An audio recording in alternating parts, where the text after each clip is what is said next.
The 9 volts night switch. Introduction. Night switches are usually using electronic sensors such as photocell, phototransistors, LDR, and others. Using an LED to act as light sensors is rarely mentioned. An LED is an electronic component that converts electrical energy to light energy.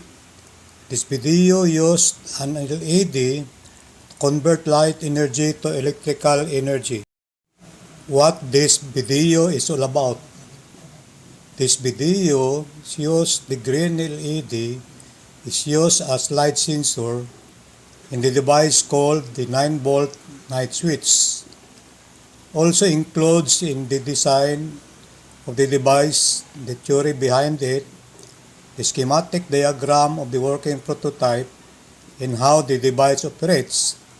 It is a very simple device basing on the components it utilizes. I use an LED as light sensor. The green LED is almost available in most electronic stores in most towns and cities. The green LED is very cheap when referring to its price. Other light sensors such as phototransistor, LDR, photocell, and others are difficult to obtain in most towns and cities. These rare sensors are also not very cheap. They can be purchased in metropolis and big cities. Some collected on the green LED. Uncovered green LED output voltage under very bright light. See the picture, it outputs a 1.15 volts. When it is covered, the green LED output a voltage which is 0. More data collected on the green LED when it is under the shade. Voltage output of uncovered green LED when under the shade is 0.07 volts. And when it is covered, the voltage output is 0 volts. Wiring, testing, and edge operation. Wiring of the 9-volt night switch by referring to the schematic diagram is not complicated. Just follow the diagram from the transistors, LEDs, and the resistor. Note the polarities of the LED. Its anode has a longer lead compared to its cathode. The transistor's layout is usually E, B, C from its leftmost leg, but some have A, C, B legs layout.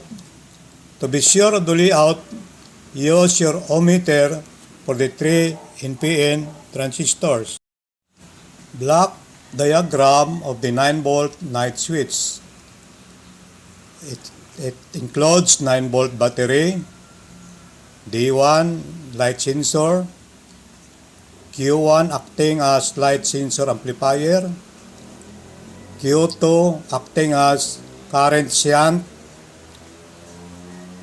Q3 acting as load switch, D2 acting as the load, and R as the biasing resistor.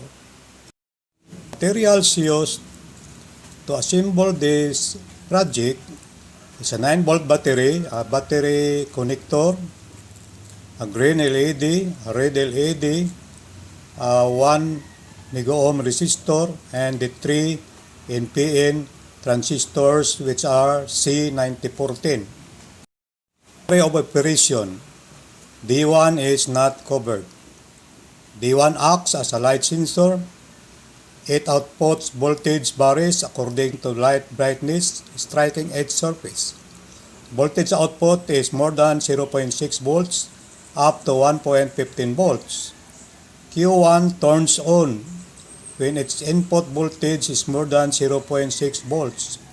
Q2 acts as current shunt of the base current of the Q3, it is enabled. Q3 acts as a load switch, it is off. T2 acts as the load, it does not light. Diagram shows when D1 is exposed to light beams. There is no light output on D2, the load.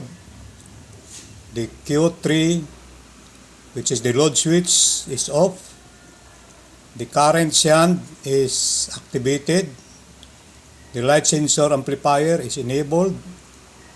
D1 light sensor, it has voltage output. Diagram when D1, the green LED is darkened. D1, of course, the light sensor, it is off. Q1 is the amplifier for the light sensor, it is disabled. Q2 is the current shunt for the base of the Q3, it is disabled also. Q3 is the load switch, it is on. And of course, D2, the load, gets a very bright light. The components are wired using a prototype board or breadboard, is it. You see, when the assembly is completed, the green LED is not lighting because it is exposed to light beams. So when the green LED is exposed to light beams, the load, which is D2 or the red LED, is off. Green LED is covered by a small black plastic tube. We see that the D2, that is the load, is lighting. Using a big plastic tube, which is black in color, also makes the load D2 light. When cover is removed from the green LED, which is the light sensor, the load D2 is not lighting. About this device, it is a very simple electronic device. It was designed by Eduardo de Quilla, a retired high school physics teacher. His email address is edix@gmail.com. Can be modified for higher voltages but needs different transistors and resistor values. For line voltages, it might incorporate a magnetic relay or tie-up. It becomes complicated and that is very difficult for the viewers. Here again, say the effect of covering and uncovering. Uncover, cover, uncover, cover, uncover, cover, uncover, cover.